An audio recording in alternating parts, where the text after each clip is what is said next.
وہاں تک آپ مالداری کے جانب آ ہی نہیں سکتے. وہ ہمیشہ وہ فقیر رہے گی، پیسے سے مالدار ہے مگر دل سے مالدار نہیں ہے. وہ قناعت سے آتا ہے کہ اللہ تعالی جس پر انعام فرماتا ہے، رحم فرماتا ہے، ان کو قناعت کی دولت سے نواز دیتا ہے. اور قناعت کیا ہے کہ جتنا تمہیں ملا رب کی طرف سے تم اس پر شکر کرو اور اس پر راضی ہو جاؤ اور اس کو اپنے لیے انف سمجھ لو. یہ رب کی ایک بہت بڑی رحمت ہے جو رب کی طرف سے ملتی ہے. آدمی مطمئن ہوتا ہے اور دل سے خوش ہوتا ہے، دل سے ہیپی رہتا ہے، فکروں میں نہیں جاتا ہے، کتوں کی طرف سے نہیں بھاگتا ہے. اس کی لائف جو ہے نا مطمئن ہوتی ہے. یہ قناعت کی دولت سے ملتا ہے. تو قناعت والا ہی مالدار ہوتا ہے. اس کے علاوہ جو مالدار ہے نا مالدار بنتا ہی نہیں. اس کے دل کی جو ہرس ہے نا جاتی ہی نہیں. ہر چیز میں وہ کٹوٹی کرنا چاہتا ہے. اللہ کے راستے میں دینے میں بھی کٹوٹی، پیسہ دینے میں بھی بچانے کی کوشش کرے گا.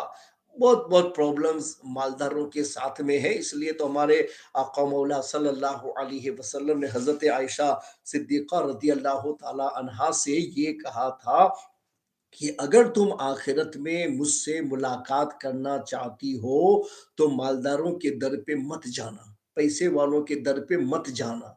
اور حضور پاک صلی اللہ علیہ وسلم اکثر یہ دعا کرتے تھے کہ اللہم احیینی مسکینا وامیتنی مسکینا واحشرنی فی زمرۃ المساکین. یا اللہ مجھے مسکین زندہ رکھ، مسکین میں موت عطا فرما اور مسکینوں کے ساتھ میرا حشر فرما. غریبوں کے ساتھ حضور فرما رہے ہیں. تو کچھ تو ہوگا نا مالدار کے کمپیر میں غربت. تو صرف مالداری کی خواہش سے کچھ نہیں ہوتا ہے، پرابلم میں آدمی زیادہ چلا جاتا ہے. حضرت جنید بغدادی رحمت اللہ تعالی علیہ، جن کو سید الطائفہ کہا جاتا ہے، نہیں وہ اولیاء کے گروہ کے سردار مانے جاتے ہیں. غوث اعظم کے پیروں کا جو شیوخ کا سلسلہ اس میں ان کا شمار ہوتا ہے. حضرت جنید بغدادی رحمت اللہ تعالی علیہ کا، ان کے پاس میں ایک آدمی 500 درہم کا نذرانہ لے کر کے، 500 درہم اس زمانے کا وہ نذرانہ لے کر کے آپ کے پاس میں آیا. کہا حضور یہ حقیر سا نذرانہ ہے، اسے قبول فرما لیں. تو آپ نے لیا ہاتھ میں اور اس کے بعد کہا کہ اس کے علاوہ بھی تمہارے پاس کچھ پیسے ہیں کہ سب لے آئے ہو؟ کہ نہیں ہے، تھوڑا سا لایا ہوں. کہا تمہارے پاس پیسے مگر اب بھی کچھ خواہش ہے اس کو بڑھانے کی؟ تو اس نے کہا کہ ہاں ہے نا. تو آپ نے فرمایا کہ یہ بھی لے جاؤ، تمہاری خواہش بڑھانے کی ہے تو تم ہمیں کیوں دیتے ہو، یہ بھی تم رکھو. ہمارے پاس تو ہے بھی نہیں اور لینے کی خواہش بھی نہیں ہے. یہ اس کو کہتے ہیں قناعت. ہے بھی نہیں اور لینے کی خواہش بھی نہیں ہے. آدمی مطمئن رہتا ہے، اللہ کے ذکر و فکر میں وقت لگاتا ہے کہ ہے بھی نہیں، لینے کی خواہش بھی نہیں ہے، تو اپنے اوقات اللہ کی عبادت میں صرف کرے گا. اور تمہارے پاس اتنی دولت ہے کہ تم کچھ میرے پاس لائے اپنے پاس رکھے، اور بھی تمہیں اور زیادہ رکھنے کی حاجت ہے تو پھر میرے پاس کیوں لائے، اس کو بھی تم رکھو نا تاکہ تمہارے مال میں اضافہ ہوتا چلا جائے. یہ تو ایک یعنی بات ہے بزرگوں کے اپنے اعمال سے جس سے ہمیں ایک نصیحت حاصل ہو سکتی ہے. تو پتہ یہ چلا کہ یہ جو ہے نا قناعت کے بغیر مالداری نہیں ہوتی. اسلام میں مالداری کتنی ہے ابھی کے اس زمانے کے حساب سے؟ جس کے پاس میں قرض وغیرہ نہ ہو، 52.5 تولہ سلور اس کی قیمت اگر کسی کے پاس میں ہے اور پورا سال اس پر گزر گیا تو وہ مالدار میں شمار ہے. اسلام میں اس کو زکوٰۃ دینی، وہ لے نہیں سکتا، دینی پڑے گی. اب وہ آپ دیکھو تو 350 پاؤنڈ کے قریب ہوتا ہے. تو اس میں آپ سال بھر آپ کے پاس رہا تو مالک نصاب یا سال کے شروع میں تھا اور اینڈ پر رہا، بھلے درمیان میں آگے پیچھے ہوا مگر دونوں میں رہا، بگننگ اور اینڈ پر، تب بھی آپ مالک نصاب ہے. آپ زکوٰۃ لے نہیں سکتے، دینی پڑے گی. روپیوں کے حساب سے 35,000 کے قریب روپیے بنتے. جس کے پاس وہ مالک نصاب ہے، زکوٰۃ لے نہیں سکتا، اس کو دینی پڑے گی. اور اسی طرح سے آپ کے پاس میں سلور نہیں ہے یا روپیہ پیسہ نہیں ہے جو اتنی قیمت بن سکے، لیکن گولڈ وغیرہ ہے. بھلے گولڈ کا نصاب تو 7.5 تولہ اسلام نے رکھا ہے کہ اس سے کم میں زکوٰۃ نہیں ہے.